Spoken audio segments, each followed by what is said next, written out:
Hello, Mathies, Gatos here. We're going to start Chapter 7, Exponential Functions, and we're going to start with Section 7.1, which is the characteristics of those exponential functions. So let's talk about what an exponential function is. It's any function of this form, y equals a times b to the x. A is the initial amount, or the y-intercept. B is just a constant, not changing number that is the base or the repeated multiplication factor. And x, this is the big key, is the variable. What makes this an exponential function is that the variable is the exponent. Now let's talk about the base. There's a couple of things that the base can't be. It cannot be a negative number, it cannot be 0, and it cannot be 1. So the base has to be any number greater than 0, but not equal to 1. We're going to focus in this lesson on what happens when the base is in between 0 and 1, and what happens when it's greater than 1. But let's talk about why the base can't be 0. So if the base was 0, that would be my repeated factor. I would multiply 0 by itself over and over, and I would do that x number of times. So if I multiply 0 by itself any amount of times, I'm just going to get 0. So that's why when a base is 0, it's not considered an exponential function. It's actually considered a linear function. Let's talk about why the base can't be 1. So if the base was 1, I would be multiplying 1 by itself over and over and over. I would be doing that x number of times. So if I multiply 1 by itself over and over and over, I just get 1. So I'm not going to have an exponential function. Again, I'm just going to have a linear function. So that's why the base can't be 0 and 1. Why can't the base be negative? So let's think of any kind of a base that was negative, raise it to an exponent of x. So let's say, for example, negative 2. If I have negative 2 to the x, that's going to be negative 2 times negative 2 times negative 2, etc. So I'm going to have, let's just look, negative 2 times negative 2, positive 4. Negative 2 times negative 2 times negative 2, negative 8. Negative 2 times negative 2 times negative 2 times negative 2, positive 16. So you can see what's happening to these powers of 2. They're alternating between positive and negative. So since they're alternating from positive to negative, the points won't be connected. If I want to graph this on my graphing calculator, if I were to put in negative 2 to the exponent of x, I would just get a blank screen because the calculator can't graph that. But if I were to put it in zoom decimal, which is zoom 4, it will show you the individual points. And you can see that's why there's no solid line, because it's not a function, because it alternates between positives and negatives. So that's to summarize why the base can't be 0, 1, or a negative. So let's look at what happens when the base is greater than 1. So I have some examples on the side here.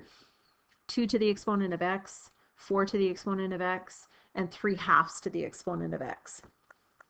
So what I notice is that I have all of these increasing graphs. Okay, and I also notice that the bigger the base, the steeper the graph. You see here the most steep graph is the red graph, and that comes from 4 to the x. So the bigger the base, the steeper the graph. I also notice there is no graph in quadrants 3 or 4.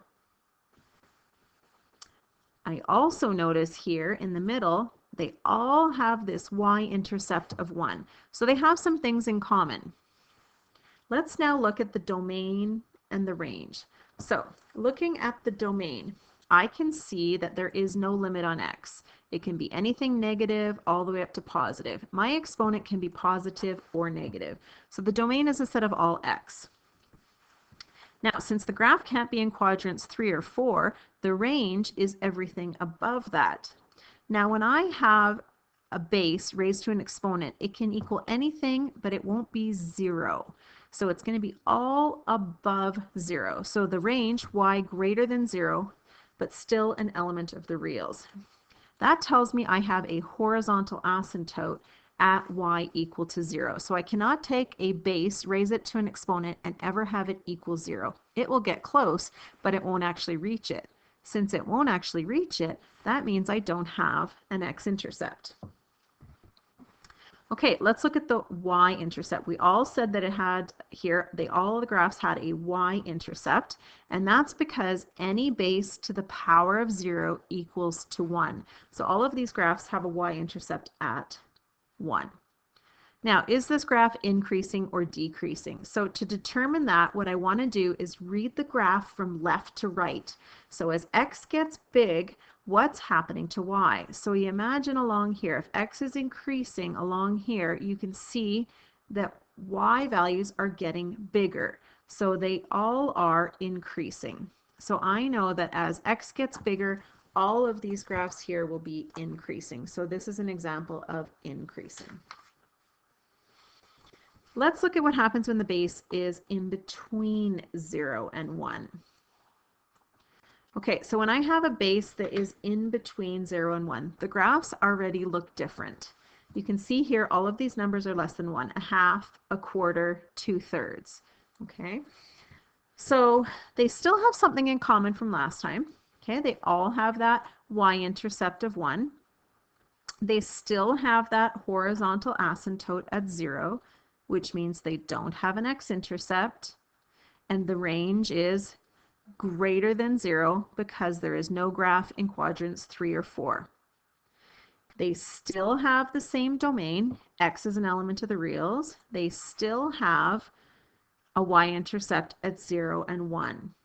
What is different here is that if I read this graph from left to right, as x increases, you can see the y value is coming down. It is decreasing. So in this example here, they are all decreasing. Now let's talk about the steepness of the graph. In the last example, I said that the bigger the base, the steeper the graph. So which one of these has the biggest base? Well, this one here has the biggest base. Okay, and that, because 2/3 is 0.67. So you can see that one is not the steepest graph. The steepest graph is the red graph, which is actually the smaller base. So whenever the base is in between 0 and 1, the smaller the base, the steeper the graph. So it's kind of opposite of what we would think. Okay, so I want to compare two graphs in particular. I want to compare 2 to the exponent of x and a half to the exponent of x. So I want to know, why is this graph increasing, but this graph is decreasing? So what I'm going to do is I'm going to work on this 0.5 to the x, and I'm going to rewrite it in a different way. Instead of saying 0.5, the very first thing that I'm going to do is write it as a fraction base, which is a half. Then I want to write it as a whole number base because I want to compare it to this base of 2. So instead of having a half, I can have 2 to the negative 1. And then using my power law here, I can multiply those exponents and I get 2 to the negative x. So 0.5x is the same as 2 to the negative x. Let's look at that in a little bit more detail. So a half to the x is the same as 2 to the negative x. And this graph here, so I can call this graph here y equals 2 to the negative x. And this is the graph y equals 2 to the x. So see, now they have the same base. The base is 2. But this graph here is a horizontal reflection of this graph here. So if I were to take this graph here and I were to do a horizontal reflection, this would be an invariant point. This part here that's increasing would be over here, and this part here that was decreasing would be over there, and I would get this graph. So the graph y equals 2 to the negative x is the graph of 2 to the x horizontally reflected in the x-axis. And I can see that because the number in front of x here, back to chapter 1, is -1, which tells me I have a horizontal reflection. So what that shows me is that any positive base less than 1 will always be decreasing. Okay, so just to recap here, we've looked at exponential functions. Y equals a times b to the exponent of x. B was my base or my multiplication factor. A was called my initial amount. Now, if we were to let if we were to look at a here in a little bit more detail and make x equal to 0, watch what we would have. If I let x equal to 0, then a times b to the 0, b to the 0 would be 1. A times 1 is a.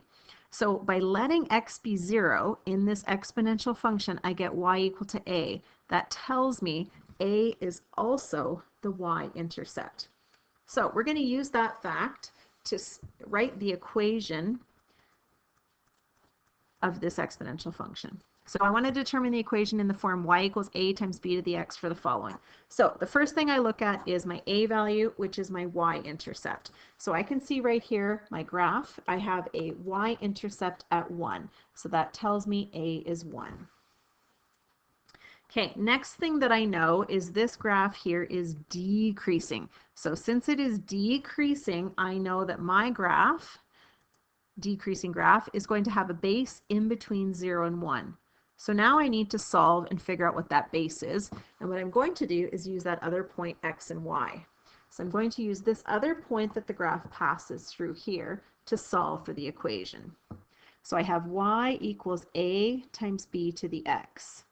So y equals a times base to the x. So 1 times anything is itself. So I have 4 equals b to the negative 1. So to get my base by itself, I'm going to raise both sides to the negative 1. The reason I do that is because I have negative 1 times negative 1, positive 1. And on this side, I have 4 to the negative 1, which I know is a quarter. So my base was supposed to be between 0 and 1, so this base seems reasonable. So I have y is equal to a, which is 1, times base to the x. So I could just write that as 1/4 all to the x, and that would be my equation. Okay, let's try another one. Okay, so I'm going to follow the same steps here. So in this graph here, let's start with y. Y is the y-intercept. Sorry, a is the y-intercept.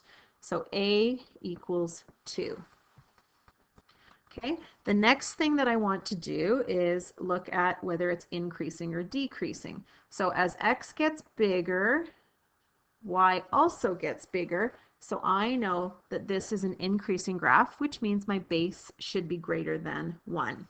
So to solve for my base, I'm going to use the other point that it passes through as x and y to solve. So I have y equals a times b to the x.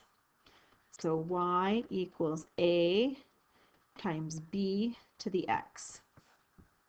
So since I've multiplied b by 2, I'm going to divide both sides by 2. So I get 3 equals the base.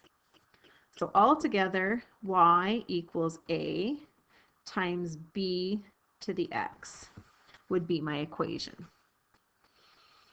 Okay, so now that we've looked at the graphs, I want to look at some applications of this formula. So on your formula sheet, you have this equation here. This one is on your formula sheet. And it looks similar to what we just talked about, but the exponent is a little bit different. And we're going to use this for word problems. So instead of having y equals a times b to the x, we have y equals a times b to the t over p. So a is still the initial value, or the y-intercept. B is the multiplication factor, or the base. T and P are elements of time. Now T is time. It's similar to what we would use as X.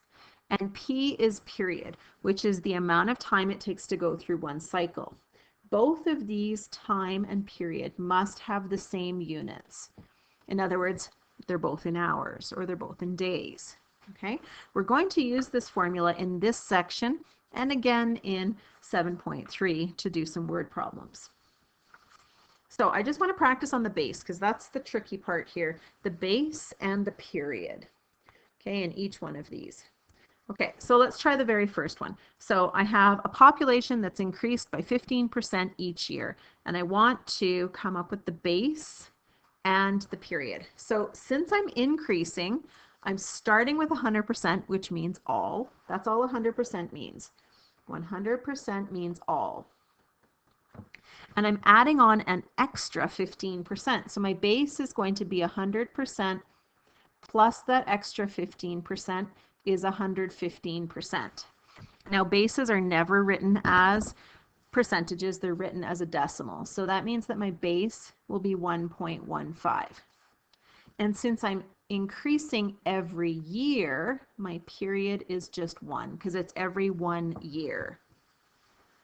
Okay, let's look at the next one. Population is now decreased by 5%. So again, I start with 100%, which just means all, and I'm going down by 5%, which is 95%. And again, base is always listed as a decimal. So you can see 0.95, that's a number less than 1, which is why it's decreasing. And it's decreasing each year, so my period is 1. Okay, and the next one, the population is 80% of the last year. So it's not going up by 80%. It's not going down by 80%. It's actually 80% of the previous amount. So that means that my base from each period to each period is just 80%, or as a decimal 0.8, and it's going each year. So the period is just 1. Okay.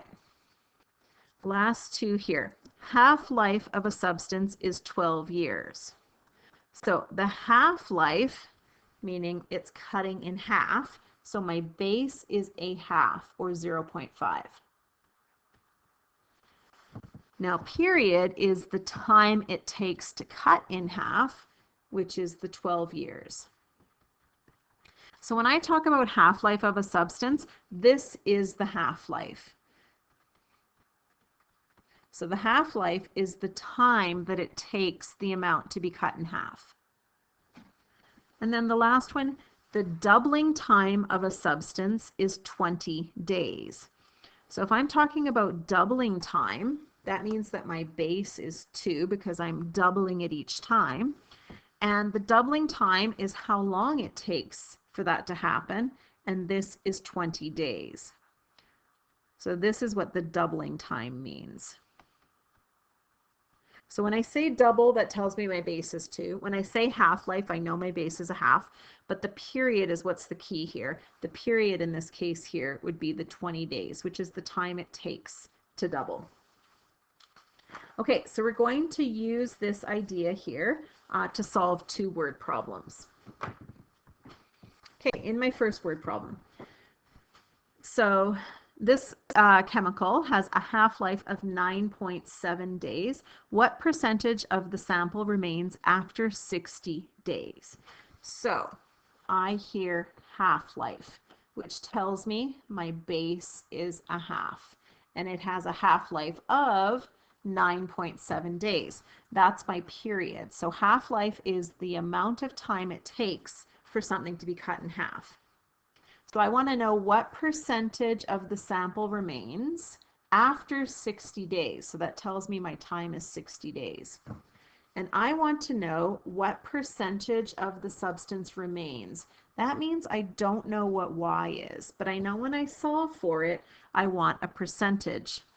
So since I'm trying to figure out the percentage that remains, that means I must have started with all, whatever all is. I started with 100% of the sample. I want to know what percentage remains after that. So A equals 1. We never work with percents, we always work with decimals. So let's put that all together. So y equals A times B to the T over P. So when I'm working this out here, well, 1 times anything is just itself, so I can just leave that as a half. I plug this into my calculator, 60 divided by 9.7. I get 6.185566701, not rounding it. And then y equals 1/2 to that. Plug that into my calculator, and I get this answer here. 0.3 0.9116. Now I want to know the percentage that remains, so I need to change that decimal to a percentage by multiplying it by 100%. So I get that about 1.4% remains. Okay, let's try another one. In this one here, the number of bacteria in a petri dish is increasing at a rate of 90% per hour. Assume the petri dish started with 1 bacterium. Write an equation to model the situation.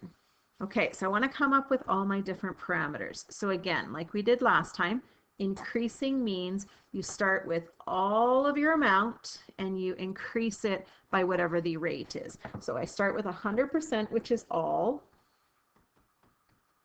plus the growth rate, which is 90%. So that means my base is 190%, but again, I don't want it as a percent, I want it as a decimal, so 1.9.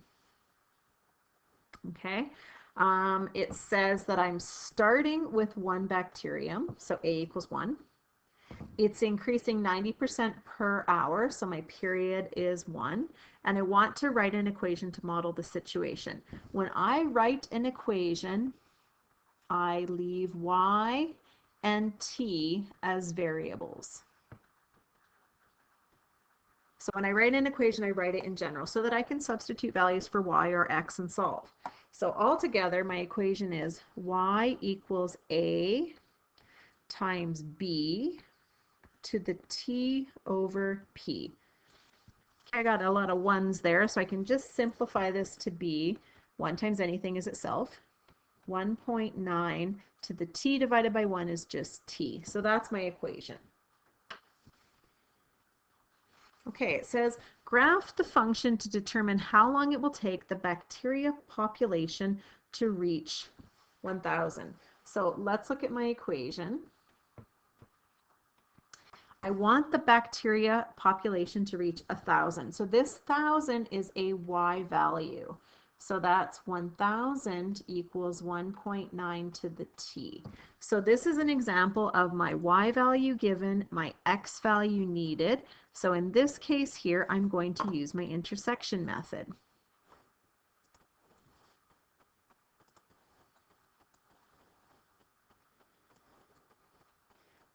Okay, so I put this into my calculator. Here I am.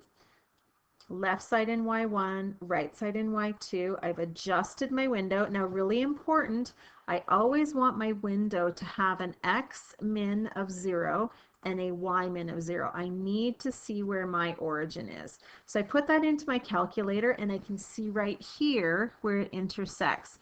And it intersects at 10.762193. So my question is, how should I round this answer? And the answer to that really depends on how the question is phrased. So I want to look at 3 possible examples. Okay, so I have my calculator intersection there and I have a table of values to go along with it. Now, if the question said how many hours to the nearest tenth, well, that's just taking this answer and rounding it to the nearest tenth, so 10.8. If the question said how many whole hours, okay, well, it's 10 and a bit. Even if this was a 0.1, it's 10 whole hours plus part of an hour. So in that case, I would round it up, regardless of how small that part was, round it up to 11 hours. So to the nearest tenth, 10.8 hours. To the nearest whole hour, 11 hours. If it says during which hour, you can look at the table of values here, and it's going to happen between the 10th and the 11th hour. So it happens during the 10th hour.